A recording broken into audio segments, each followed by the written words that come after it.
one of the biggest blind spots of the INFJ, one of the biggest areas of growth, because I believe it is an area of growth, so clearly not a complete blind spot.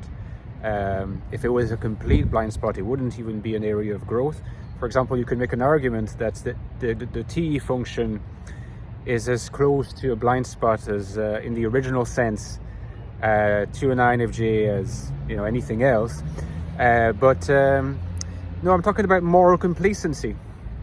The moral complacency is a real danger for INFJs, and most people, or people who would tend to agree with me on this, would often talk of moral rigidity rather than moral complacency. But I think what's important to observe here is that the moral rigidity of INFJs, or some INFJs anyway, is underlain by a complacency. It's because you're incapable, or someone is incapable of questioning their own moral web of beliefs, and are too easily convinced that their propositional attitudes in terms of moral statements and actions and state of affairs are correct, that they remain rigid. And INFJs are really quite exposed to that risk. One thing that I've noticed is that this is often said, or this is sometimes said in the community. Ever since I started making YouTube videos, there's been the mention of moral rigidity as a potential INFJ blind spot. But I've never really seen a convincing explanation of that. Partly because it's difficult to quite unpack and untangle, although we're going to try to do that here. It's also because a lot of the time, the common kind of knowledge, the informal knowledge about types, INFJs included, is derived from generalizing across examples of real INFJs. So people observe that a lot of famous INFJs have been, across time, have had a particular personality trait or characteristic in common, such as moral rigidity, and so they generalize from that, extrapolate that that's a trait of INFJs. So that's not really explanation, but it's sort of giving the source of the observation, which has some empirical interests and validity in its own right. And again, like I said, you can apply that to just about any type. So generating generalities based on the real life example of ENTJs will also lead you to make some observations about their blind spots that are not really explanations as such. Okay? Now, how can we explain this moral complacency? This risk of moral complacency, I should say, because it's by no means always true. It's just a risk to be aware of. First of all, we should actually be open about the fact that it's a surprising observation. It's a surprising observation because if we were just to look at the cognitive function stack of the INFJ, we should actually, in the first instance, expect INFJs to be the opposite of that, to be so morally pliable that they might in fact be easily influenced, right?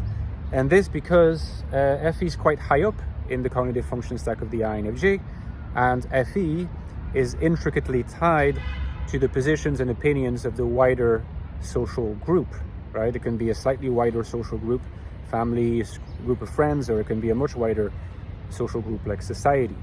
And FE does have a deeply significant relationship with this notion of validation by the group, by the tribe, as is sometimes used. And I think tribe is an interesting term. There's something tribal here.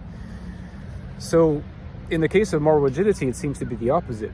It seems to be that despite what the tribe thinks, the INFJ is going to stick to what they believe through thick and thin, and perhaps end up lacking in the flexibility that would be required to solve certain situations productively. And in fact, we have examples of that in history.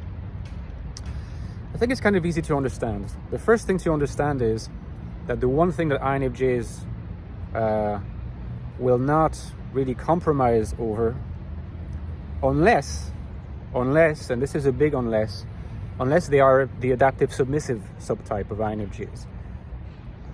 Most of us are like that in our adolescence for a number of reasons, developmental reasons. If you're very adaptive submissive, you will have a tendency to denigrate or at least repress your subjectivity, which is the uniqueness of your NI world. Now, that's in cases of, quite pronounced adaptive submission.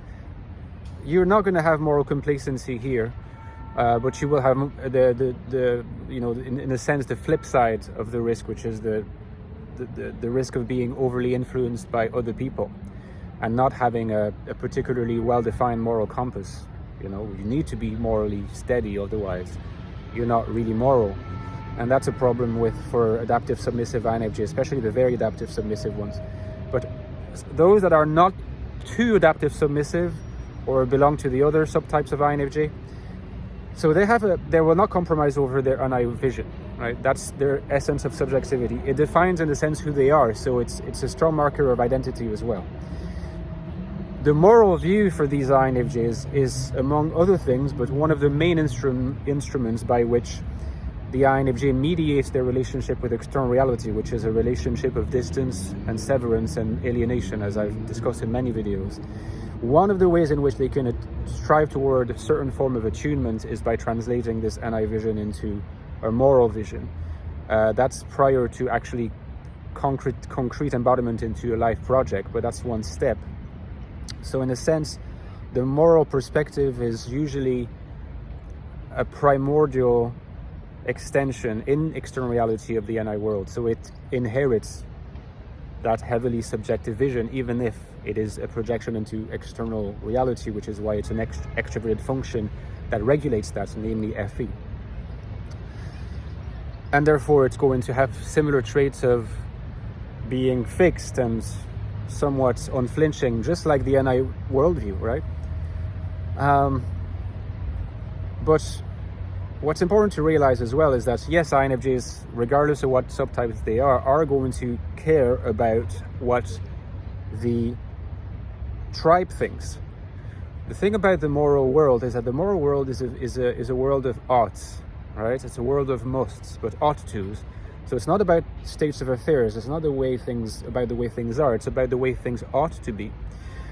But from the moment that your discourse shifts to the way things ought to be, then you can very easily move that discourse to the moral domain and look at the tribe in terms of what the tribe ought to do. So you're a universalizing of maxims, which is an FE need, a need for whatever moral viewpoints you hold to be articulated around the tribe can very easily be articulated in terms of what the tribe ought to do. So in a sense, it doesn't matter as much if the tribe is not doing it, because you can simply just say then that they're failing to do it. So they ought to do something they're failing to do. But it could also mean, apologies for this, there's an ambulance in the background. This can also mean that your rigidity is in fact going to be all the more unflinching and sometimes ruthless, because you're going to want the tribe to be aligned with your moral vision. But since it's an ought to and not an is, the actual position of the tribe here and now is a lot less influential than your own vision of what ought to be done. That is to say, what they ought to embrace. That is to say, something that is deeply informed by your NI in the last instance. And hence the risk of moral complacency, which is also linked to the mental holism of the INFJ, which I'm sure I'll be discussing even more detail in the future. Anyway, in the meantime, if you want to hear more about this, you should check out this book, The Infinite Soul, INFJ Life in the Modern World, which looks at how INFJs interact with the world and can find happiness, purpose, and value in the world that is often hostile to us. It's my latest book. Check out the reviews. If you haven't reviewed the book but loved it, please consider dropping a review. It really helps with the referencing. And you can see by the cover that the prequel, this is clearly a prequel. The Ecstatic Soul looks more at the inside of the INFJ mind, its existential manifestations, INFJ consciousness. It's the deepest look into the type.